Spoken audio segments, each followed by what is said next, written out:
ఇక ఒకే ఒక శ్లోకం ఈ 32వ అధ్యాయంలో ఒకే ఒక శ్లోకం మిగిలిపోయింది, అది ఫినిష్ చేసేస్తాను.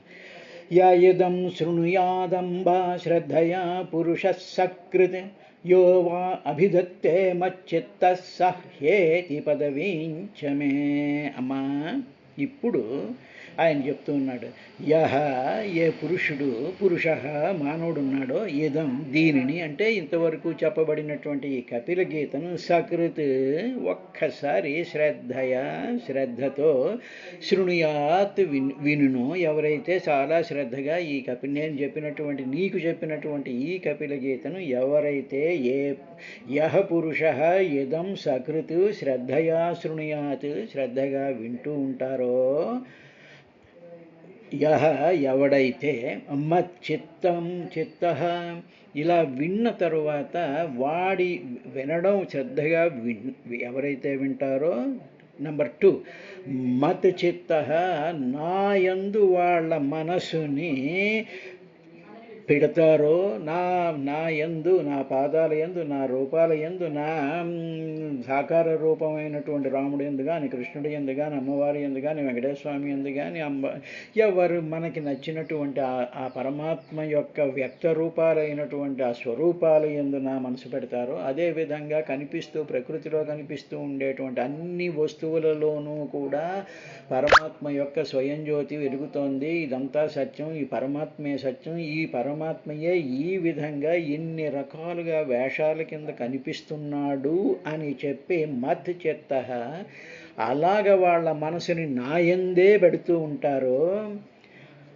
అలాగా అభిదత్తే ఇలా పెట్టండి అని ఎవడైతే చెప్తాడో అటువంటి వాడు నా యొక్క పదవి ఏతి నా యొక్క పదాన్ని నిశ్చయంగా పొందుతాడమ్మా అన్నాడండి.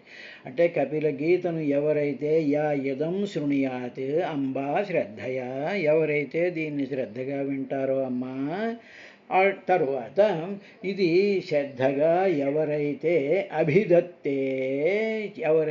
అభిదత్తే చాలా ఇంట్రెస్ట్ చూపించి దానిని మెచ్చుకుంటూ దాని యొక్క అనుభవాన్ని సాధ్యమైనంత వరకు అవగాహన చేసుకుంటూ ఎవడైతే అభిదత్తే చెప్తూ ఉంటాడో, ఈ ఇద్దరు కూడా వాడు మే పదవీ ఏతి నిశ్చయంగా నా పదాన్ని పొందుతాడమ్మా అన్నాడు. భగవంతుడి దయ వల్ల నాకు అవకాశం వచ్చింది, వినేటువంటి అవకాశం ఇలాంటి వాళ్ళకు కూడా వచ్చినందుకు తప్పకుండా ఆ పరమాత్మ యొక్క అనుగ్రహం కలగాలని ప్రార్థిస్తూ భాగవతంలో ఇది తృతీయ స్కందంలో 32వ అధ్యాయంతో మనకి ఇది మిగులుతుంది. ఇక రేపటి కార్యక్రమంలో ఇదంతా విన్నటువంటి దేవహూతి సంగతి ఏమైంది అనేటువంటి విశేషం 33వ అధ్యాయం 34వ అధ్యాయంలో మనకు అవుతుంది. దానితో ఈ తృతీయ స్కంధం పూర్తవుతుంది. హరి ఓం శ్రీ గురుభ్యో నమః. ఓ విదుర, పదార్థము ఒకటే అయినా ఇంద్రియాలు ఆ పదార్థాన్ని ఇంద్రియాల యొక్క ధర్మాలను బట్టి, వాటి యొక్క లిమిటేషన్స్ని బట్టి వేరువేరుగా ఆ ఇంద్రియాలు ఏ విధంగా అయితే చూసి బ్రెయిన్కి పంపిస్తూ ఉంటాయో, అదేవిధంగా శాస్త్రవర్త్నభి అనేక రకాలైనటువంటి శాస్త్రాలు ఉన్నాయి ఈ ప్రపంచంలో. మానవుల యొక్క మనస్థితులను బట్టి, మానవుల యొక్క సంస్కారాలను బట్టి, మానవులకు ఉండేటువంటి ఆ జ్ఞాన సంపదలను బట్టి, వాళ్ళకు ఉండేటువంటి అవగాహనని బట్టి, వాళ్ళకు ఉండేటువంటి చదువు సంధ్యలను బట్టి, వాళ్ళకు ఉండేటువంటి ట్రైనింగులను బట్టి ప్రతి వాళ్ళు కూడా అనేక రకాలైనటువంటి శాస్త్ర విధానాల ద్వారా చూడడం ప్రారంభిస్తారు. అలా చూసేటువంటి సందర్భంలో ఒకదానికొకటి కాంట్రడిక్టరీగా ఉన్నట్టుగాను, తరువాత వాళ్ళు ఈ విధంగా చెప్పారు, వీళ్ళు ఈ విధంగా చెప్పారు, వీళ్ళు ఈ విధంగా చెప్పారు, అది కాదు ఇది అనేటువంటి తర్క వితర్కాలతో పడిపోతూ ఉంటారు.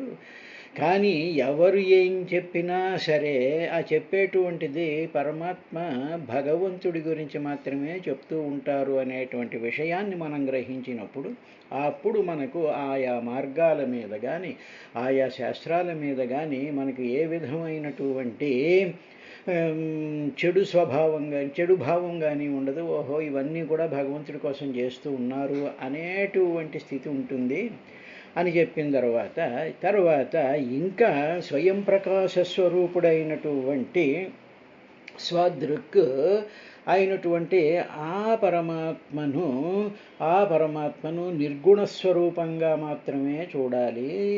అది కొంచెం కష్టసాధ్యమైనటువంటి పని అయినా సరే భగవంతుడు మాత్రం నిర్గుణుడు, నిరాకారుడు, నిరాలంబుడు, సత్యము, జ్ఞానము, అనంతమంగా వ్యాపించేటువంటి ఆత్మస్వరూపము అనేటువంటి స్థితి వస్తుంది. స్వదృక్ అంటే స్వయం ప్రకాశ స్వరూపుడు. కాబట్టి స్వయం ప్రకాశ స్వరూపుడు అనేటువంటి దానికి అర్థం ఏమిటి అంటే, ఉదాహరణకి సూర్యుడు వచ్చాడు అనుకోండి. సూర్యుడు వచ్చిన తర్వాత సూర్యుడిని చూపించడానికి మనం వేరే కొవ్వెత్తి ఏం అక్కర్లేదు, వేరే లైట్ అక్కర్లేదు. అదేవిధంగా మన ఇంట్లో బల్బు వెలిగింది అనుకోండి, ఆ బల్బులో వస్తున్నటువంటి కాంతి చూడడానికి మనం వేరే ఇంకో కాంతి చూపించక్కర్లేదు. అదేవిధంగా స్వయం ప్రకాశము అంటే ఇది జస్ట్ ఉరికిన ఎగ్జాంపుల్. ఈ విధంగా కానీ భగవంతుడు అనేటువంటి వాడు నిర్గుణ స్వభావమైనటువంటి ఆత్మస్వరూపం, స్వయం ప్రకాశకుడైనటువంటి వాడు. మిగతా వాటికి ఏమీ స్వయం ప్రకాశాలు లేవు.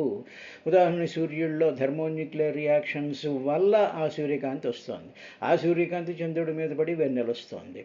అలాగే మనలో ఉండేటువంటి ప్రాణం యొక్క చలనం వల్ల మన శరీరంలో ఉండేటువంటి ఇంద్రియాలు ఇవన్నీ కూడా ఆ ప్రాణశక్తి మీద డిపెండ్ అయి ఉన్నాయి. ఆ ప్రాణశక్తి దేని మీద ఆధారపడింది ఉంటే స్వయం జ్యోతి స్వరూపుడైనటువంటి భగవంతుడి మీద ఆధారపడి, అందువల్ల భగవంతుడిని ముఖ్య ప్రాణస్వరూపుడు అంటారు, ప్రాణ స్వరూపుడు అంటూ ఉంటారు. కాబట్టి అన్నిటికీ మూలమైనటువంటి వాడు ఆ పరమాత్మను చూపించడానికి వేరే కాంతి అక్కర్లేదు అనేటువంటి విషయం చెప్పిన తర్వాత, అమ్మా అని 37వ శ్లోకంలో విదుర తల్లి అయినటువంటి దేవహూతికి ఇవన్నీ కూడా సమప్ చేస్తూ ఈ విధంగా చెప్పాడయ్యా. ప్రవోచం భక్తి యోగస్య స్వరూపం తే చతుర్విధం కాలస్య అవ్యక్తగతే హి ఆర్యో అంతర్ధావతి జంతుషు. అమ్మ, నీకు ఇంతవరకు కూడా ఈ 4-5 అధ్యాయాల్లో నువ్వు అడిగినటువంటి వాటన్నిటికీ కూడా నేను సమాధానం చెప్పాను. నేను నీ కొరకు భక్తి యోగం యొక్క చతుర్విధం 4 విధాలైనటువంటి స్వరూపం గురించి నీకు చెప్పాను. అదే భగవద్గీతలో అదే విషయాన్ని చెప్తూ ఏమిటన్నాడు అంటే, అమ్మా, నేను నీకు ఆర్తులకు, జిజ్ఞాసువులకు, అర్ధార్థులకు, జ్ఞానులకు సంబంధించినటువంటి 4 రకాలైనటువంటి మార్గాలను విశదంగా చెప్పాను అని. చతుర్విధం 4 విధాలైనటువంటి భక్తి యోగస్య స్వరూపం తే ప్రావోచం నేను చెప్పాను నీకు. 4 విధాలైనటువంటి భక్తి యోగం అంటే ఏమిటన్నమాట? భక్తి ఎవరు చేస్తారు? మానవుడు చేస్తారు, జ్ఞానం ఉన్నటువంటి వాళ్ళు చేస్తారు. అందులో వాళ్ళు ఏ విధంగా ఉంటారు అంటే, ఆర్తులు ఉంటారమ్మా, ఆర్తితో చేస్తారు. వాళ్ళు ఈ భూలోకంలో ఉంటారు, సంసారంలో ఉంటారు, శరీరంతో ఉంటారు, శరీరమే నేను అనుకునేటువంటి విధంగా ఉంటారు. అటువంటి వాళ్ళకి ఆర్తి ఉంటుంది. ఏదో కష్టం వచ్చిందో, సుఖం వచ్చిందో, మరొకటి వచ్చిందో, దీనత్వం వచ్చిందో, చేతకాంతనం వచ్చిందో, ఇటువంటి సందర్భంలో భగవంతుడా అని చెప్పి ఆర్తిగా చేస్తూ ఉంటారు. ఇక భక్తులైనటువంటి వాళ్ళు, తిన్నడు లాంటి వాడు కానీ, ప్రహ్లాదుడు లాంటి వాళ్ళు కానీ, ఇటువంటి వాళ్ళు పరిపూర్ణమైనటువంటి ఆర్తితో మనసులో ఆ భావంతో చేస్తూ ఉంటారమ్మా. తరువాత జిజ్ఞాసువులు ఉంటారు. జిజ్ఞాసువులు అంటే ఏదో సైన్స్ చేసేటువంటి వాళ్ళు, తెలుసుకోవాలి అనేటువంటి ఒకానొక క్యూరియాసిటీ కలిగినటువంటి వాళ్ళు జిజ్ఞాసువులు ఉంటారు. వాళ్ళు ఈ చెట్లు, ఈ పుట్టలు, ఇవి ఎలా వచ్చాయి, ఏమిటి, దీనికి మూల కారణం ఏమిటి అనేటువంటి విధానంతో వాళ్ళు భక్తి చేస్తూ ఉంటారమ్మా. తరువాత అర్ధార్థులు అంటారు. సాధారణమైనటువంటి జనులంతా కూడా అర్ధార్థులే. అర్థం అంటే ప్రయోజనం కోసం చేస్తూ ఉంటారు. మాకు అది కావాలి, ఇది కావాలి, ఆరోగ్యం రావాలి, ఇంకోటి కావాలి, మేము అనుకున్నవన్నీ సాధించుకుంటూ ఉండాలి అని చెప్పి ఆ అర్థం కోసం అని చెప్పి భగవంతుని పూజ చేస్తూ ఉంటారు. తర్వాత జ్ఞానులు ఉంటారమ్మా.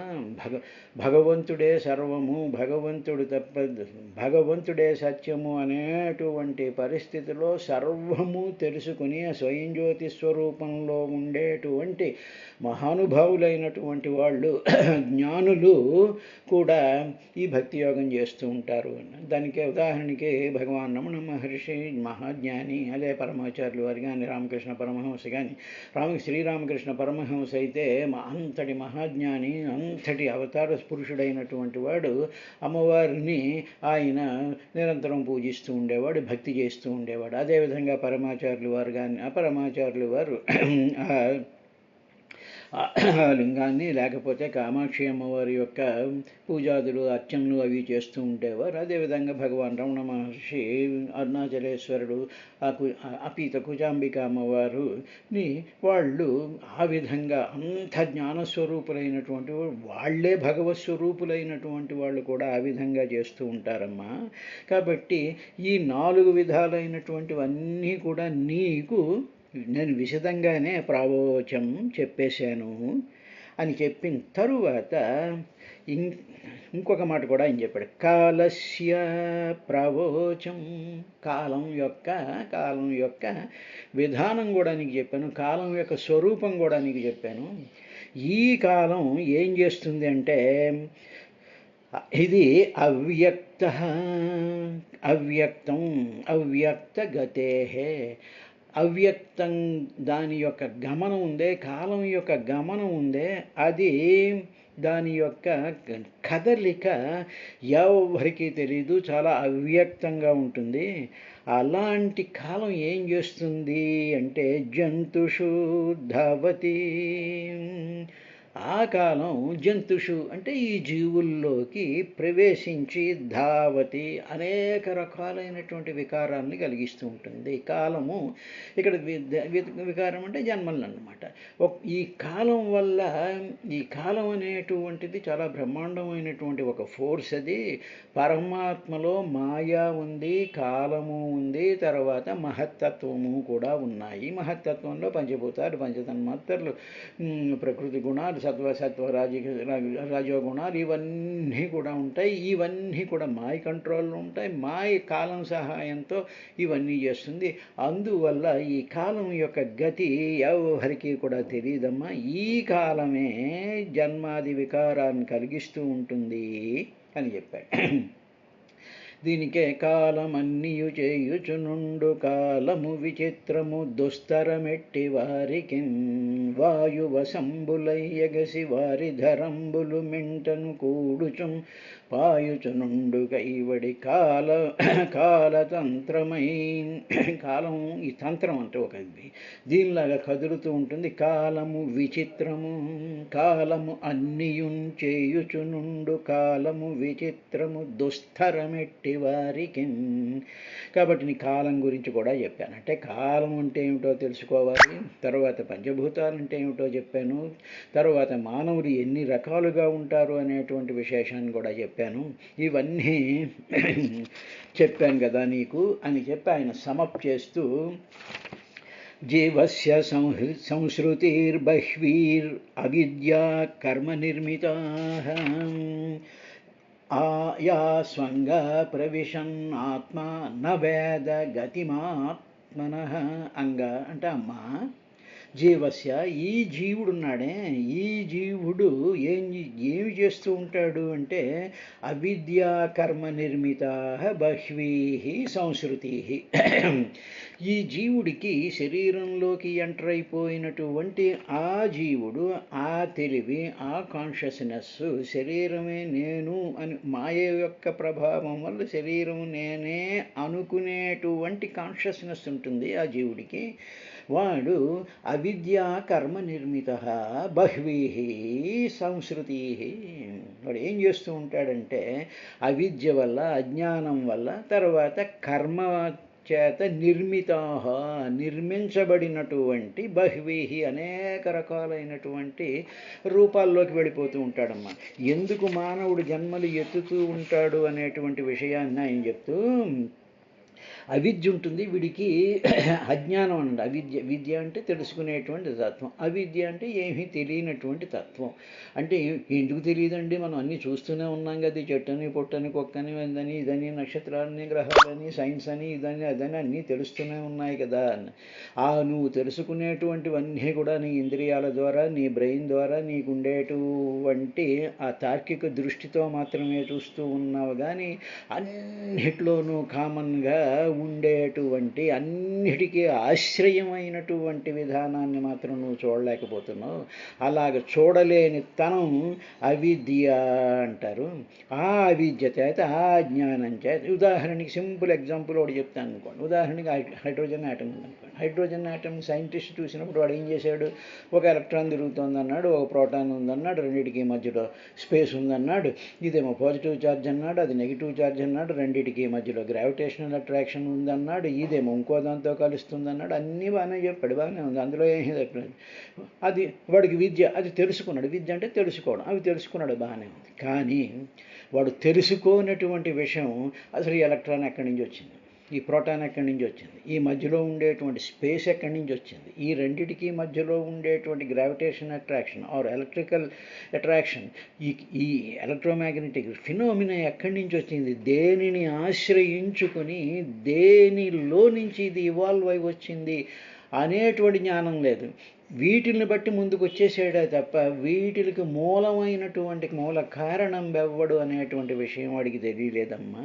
కాబట్టి అలాగ తెలియకుండా అవిద్య చేత కర్మణాహ, దాన్ని బట్టి మిగతా కర్మలన్నీ చేసుకుని, మిగతా రీసెర్చ్లని, మిగతా కార్యక్రమాలని, మిగతా రకరకాలైనటువంటి ఇన్స్ట్రుమెంట్స్ అని రకరకాలైనటువంటివన్నీ కూడా నిర్మించేసుకుంటూ ఉంటాడు. అదేవిధంగా మానవుడు కూడా ఈ రకరకాలైనటువంటి కర్మలు చేస్తూ ఉంటాడు. చేసేటువంటి పనుల్లో ఎక్కడా కూడా పరమాత్మ యొక్క జ్ఞానం ఉండదు. ఇవన్నీ కూడా ఇందాక చెప్పినట్టు 4 విధాలుగా ఉండేటువంటి భక్తుల్లో ఆర్తులు తర్వాత ఏమో అర్ధార్థులు చేసేటువంటి వాళ్ళే ఎక్కువగా కనిపిస్తూ ఉంటారు. ఇలాంటి వాళ్ళందరూ కూడా సంస్కృతి బహ్వీ సంస్కృతి, అనేక రకాలైనటువంటి గతుల్లోకి, అనేక రకాలైనటువంటి శరీరాల్లోకి వెళ్ళిపోతూ ఉంటారమ్మా. అలా వెళ్ళినా యాసు వాళ్ళు ఏ శరీరాల్లో వేటి యందున్నా ఆత్మ వాటిల్లో ప్రవేశిస్తాడు.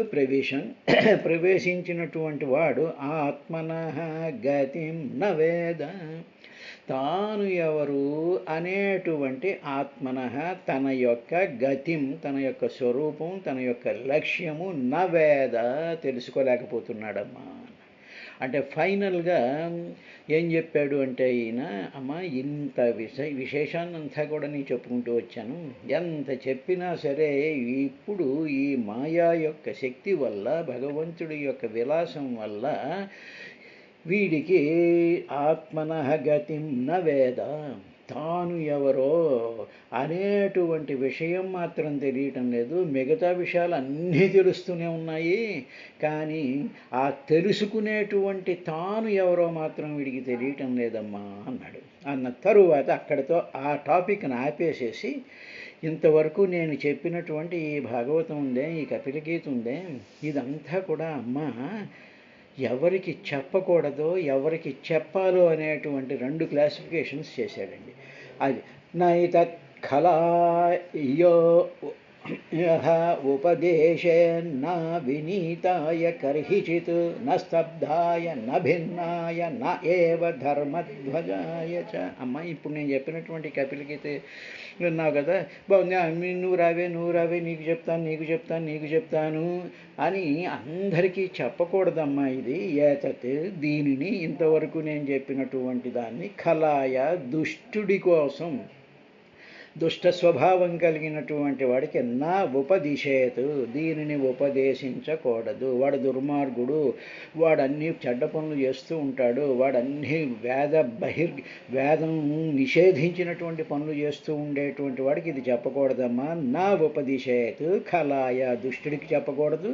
కర్హిచితు, ఏ కాలంలో కూడా ఆ వినీతాయ, వినయం లేనటువంటి వాడికి కూడా చెప్పకూడదమ్మా. వాడికి వినయం ఉండదు. మేము చాలా గొప్పవాడం అండి, మేము కూర్చుంటాం కుర్చీలో భాషలో భాగవతం చెప్పండి కాళ్ళ మీద కాళ్ళు వేసుకుని ఊపుకుంటూ చాలా అవినయంగా అంటే భాగవతం మీద అవినయం చెప్పేటువంటి వాడి మీద కూడా వినయం లేనటువంటి వాడు వచ్చి అది కాలక్షేపానికి వచ్చి కూర్చుంటాడు. వాడి పొజిషను వాడి ఇదే వాడి మనసులో ఉండేటువంటి వాడికి ఆ వినీతాయ వినయం లేని వాడికి చెప్పకూడదమ్మా, నా ఉపదేశించకూడదు. స్తబ్ధాయ తల బిరుసుతనంతో కొంతమంది ఉంటారు, మేము వచ్చాం ఏం చేస్తాం అనేటువంటి ఒక అహంకారంతో పొగరుమోత్తనంతో తల బిరుసుగా ఉండేటువంటి వాళ్ళకి నా ఉపదిశేత్ వాడికి చెప్పకూడదు. భిన్నాయ నా ఉపదిశేత్ అశాస్త్రీయమైనటువంటి వాదనలు చేస్తూ ఉంటారు. భిన్నాయ అంటే మొత్తం ఇర్రేషనల్గా మాట్లాడుతూ ఉంటారు. చూడండి మనకి మేధావులు కనిపిస్తూ ఉంటారు టీవీలో చూస్తూ ఉండేటప్పటికి అనమాట. రేషనలిస్టులు అంటాడు, హేతువాదులు అంటాడు, గాడిద గుడ్డు అంటాడు. వాడికి ఫండమెంటల్స్ ఆఫ్ సైన్స్ తెలియవు, వాడు ఫండమెంటల్స్ ఆఫ్ ఫిలాసఫీ తెలియదు, వాడికి సంస్కృతం రాదు, వాడు వేదం ఒక్కనాడు చదవలేడు, ఉపనిషత్తులు ఒక్కనాడు చదవలేడు, కనీసం వాడు వ్యాఖ్యానాలు కూడా చదవనటువంటి విశ్లేషకుడు ఈ దంభాకారంగా ఉండేటువంటి వాళ్ళు చాలా అశాస్త్రీయమైనటువంటి వాదనలు చేస్తూ ఉంటారు. అటువంటి వాళ్ళకి నా ఉపదిశేత్ వాడికి కూడా చెప్పకూడదమ్మా. తరువాత ధర్మధ్వజాయ నయేవ దంభం ఉంటుంది. మాకు ఇంత ఆస్తుంది, మాకు ఇంత ఉంది, మేమేమో ప్రతి ఫంక్షన్కి ప్రతి ఉపన్యాసానికి మేము వచ్చేస్తూ ఉంటాం, మేమేమో ఇంత డబ్బు ఇచ్చాం అంత డబ్బు ఇచ్చాం, బంగారం కిరీటాలు చేయించాం, ఈ మఠానికి ఎంత డొనేషన్ ఇచ్చాం అనేటువంటి వాళ్ళ యొక్క ఆ దంభాన్ని ప్రదర్శిస్తూ ఉంటారు. అదేవిధంగా మాకు ఇంత చదవచ్చు, మాకు ఇంత జ్ఞానం ఉంది అనేటువంటి దంభంతో ఉండేటువంటి వాళ్ళకి కూడా నా ఉపదేశేతే వాళ్ళకి చెప్పకూడదమ్మా ఈ కపిల గీత అంతా. అన్న తర్వాత అమ్మ ఇంకా ఎవరికి చెప్పకూడదంటే నా లోలుపాయోపదిశేన్న గృహారూఢచేతసే నా భక్తాయ చ మే జాతు నా మద్భక్తి ద్విషామపి. లోలుపాయ అమ్మ ఇంకా ఎవరికి చెప్పకూడదంటే లోలుపాయ ఇంద్రియ భోగాల యందు ఆసక్తి కలిగినటువంటి వాళ్ళకి చెప్పకూడదు. నా ఉపదిశేత్ ఉపదేశించకూడదు వాళ్ళకి. గృహ ఆరూఢచేతసే 24 గంటలు కొంపలో ఏం చేద్దాం, ఇవేం చేద్దాం అవేం చేద్దాం, 24 గంటలు చీరలని ఆభరణాలని వస్తువులని ఫంక్షన్స్ అని మరొకటని ఇంకా వచ్చే వాళ్ళతో కిట్టి పార్టీలని సినిమాలని ఈ పనికి రానటువంటి వాటి గృహ ఆరూఢ చేతసే. వాళ్ళ చేతస్సు అంటే వాళ్ళ మనసు ఆరూఢం పైకెక్కిపోతూ ఉంటుంది. దేనికి? గృహానికి సంబంధించినటువంటి వాళ్ళకి ఇంటి సుఖాలయందు తీవ్రంగా లగ్నమైపోయినటువంటి వాళ్ళకి నా ఉపదిశేతి వాళ్ళకు కూడా చెప్పకూడదమ్మా. తర్వాత నా అభక్తాయ భక్తుడు కాని వాడికి అసలు చెప్పకూడదు. తరువాత మరి మత్ భక్తద్విషామపి నా భక్తుల్ని ద్వేషించేటువంటి వాళ్ళకి కూడా జాతు ఏ కాలంలో కూడా నా ఉపదిశేత్ చెప్పకూడదు అన్నాడు. అందువల్ల చాలామందికి ఏమిటంటే ఏదో నాలంటి వాడు ఉన్నాడు అనుకోండి, ఏదో భాగవతం పెద్దలు చెప్పారు, అందులో మహర్షులు రాశారు, ఇదంతా ఇది చేసే పుణ్యం వస్తుంది, అది ఇది అని చెప్పేసేసి నేను ఏదో నా సంతృప్తి కోసం అని చెప్పి వింటూ ఉండేటప్పటికి ఎంతమంది భక్తులు ఉన్నారో ఎంతమంది వింటున్నారో ఏమిటో అనేటువంటిది చూడకుండా ఏదో మామూలుగా చెప్పేస్తూ పోతూ ఉంటాం. అందువల్ల ఇప్పుడు ఏం జరుగుతుందంటే నిజంగా చెప్పాలి అనుకునేటువంటి వాడికి ఆ భక్తులు అనుకునేటువంటి వాళ్ళు ఆ దంభంతో ఉండేటువంటి వాళ్ళు ఆ ఇంద్రియ లోలత్వం కలిగినటువంటి వాళ్ళు 24 గంటలు గృహానికి సంబంధించినటువంటి వాళ్ళు వాళ్ళ యొక్క ఉన్నతిని చూసుకునేటువంటి వాళ్ళు మాకు భాగవతం వద్దండి గుళ్ళోను అనేస్తారు. అసలు ఆ ఆస్పెక్ట్ని కూడా వాళ్ళు టచ్ చేయకుండా ఉంటారమ్మా అన్నాడు. మరి అది బాగానే ఉందయ్యా, ఏదో ఎవరు వినకూడదు అంటున్నావు కదా, మరి వినేవాళ్ళు ఎటువంటి వాళ్ళు వాళ్ళ గురించి చెప్పు అంటే అప్పుడు ఆయన అంటున్నాడు 41వ శ్లోకంలో శ్రద్ధధానాయ భక్తాయ వినీతాయ అనసూయవే భూతేషు కృతమైత్రాయ శుశ్రూషాభిరతాయ చ బహిర్జత విరాగాయ సంతచిత్తాయ దీయతాం నిర్మత్సరాయ శుచయే యస్యాహం ప్రేయసాం ప్రియ. అమ్మ శ్రద్ధదానాయ శ్రద్ధగా ఉండి చెప్పండి, మేము వింటాము అని చెప్పి ఒక టైంని అలాట్ చేసుకుని వచ్చి చెప్పండి అని శ్రద్ధగా ఎవరైతే కూర్చుంటారో వాళ్ళకి, భక్తాయ భక్తులకి, తర్వాత వినీతాయ ఆ సబ్జెక్టు మీద వినయం ఉన్నటువంటి వాళ్ళకి, అనసూయవే ఇతరుల యొక్క గుణాలలో దోషాల్ని ఆరోపించినటువంటి అసూయ లేనటువంటి వాళ్ళకి, భూతేషు కృతమైత్రాయ సర్వభూతాల యందు సమస్తమైనటువంటి జీవుల యందు కూడా ప్రేమ కలిగినటువంటి, స్నేహం కలిగినటువంటి వాళ్ళకి, శుశ్రూషతాయ చ గురువుల్ని శుశ్రూష చేసుకుని, గురువుల్ని గౌరవించి, గురువుల్ని నమస్కారం పెట్టేటువంటి వాళ్ళకి, తర్వాత జాత విరాగాయ బయటికి జాత విరాగాయ వైరాగ్యం కలిగినటువంటి వాళ్ళకి, శాంత చిత్తాయ ప్రసన్నమైనటువంటి శాంతంగా ఉండేటువంటి మనసు కలిగినటువంటి వాళ్ళకి, నిర్మత్సరాయ మాత్సర్యం లేనటువంటి వాళ్ళకి, శుచయే శుభ్రత కలిగినటువంటి వాళ్ళకి, దీయతాం ఈయబడుగాక. నేను చెప్పినటువంటి ఈ కపిల గీత అనేటువంటి ఉపదేశం శ్రద్ధ కలిగినటువంటి వాళ్ళకి, భక్తి కలిగినటువంటి వాళ్ళకి, వినయం కలిగినటువంటి వాళ్ళకి, అసూయలైనటువంటి వాళ్ళకి ఇది బోధించాలమ్మా. అదేవిధంగా సమస్త ప్రాణులందు ప్రేమభావం కలిగినటువంటి వాళ్ళకి, బాహ్య విషయముల యందు బాహ్యహి విరాగాయ జాత విరాగాయ బాహ్యమైనటువంటి విషయాలలో వైరాగ్యం కలిగినటువంటి వాళ్ళకి, దీయతాం అని చెప్పిన తర్వాత, యస్య అహం ప్రేయసాం ప్రియ, అన్నిటికన్నా ముఖ్యం, యస్య ఎవడికైతే అహం నేను, ప్రేయసాం ప్రియమైనటువంటి లాంటిలో ప్రియున్న, నాకు అన్నిటికన్నా ఏది ప్రియము అని అడిగితే, నాకు భగవంతుడే ప్రియము, నాకు అన్నిటికన్నా ప్రేయస్యాం ప్రియ, ప్రేయసిగా అందరిలోనూ కూడా ప్రియమైనటువంటి వాడు భగవంతుడు అని ఎవరైతే మనస్ఫూర్తిగా, శ్రద్ధగా, సిన్సియర్గా వాళ్ళ హృదయంలో తలుచుకుంటూ ఉంటారో అటువంటి వాళ్ళకి చెప్పాలమ్మా నేను చెప్పినటువంటి ఈ కపిల గీత స్వరూపము అనేటువంటి విషయం. చెప్పిన తరువాత ఇక 43వ శ్లోకంతో ఈ తృతీయ స్కందం పూర్తవుతుంది. అది రేపటి కార్యక్రమంలో చూద్దాం.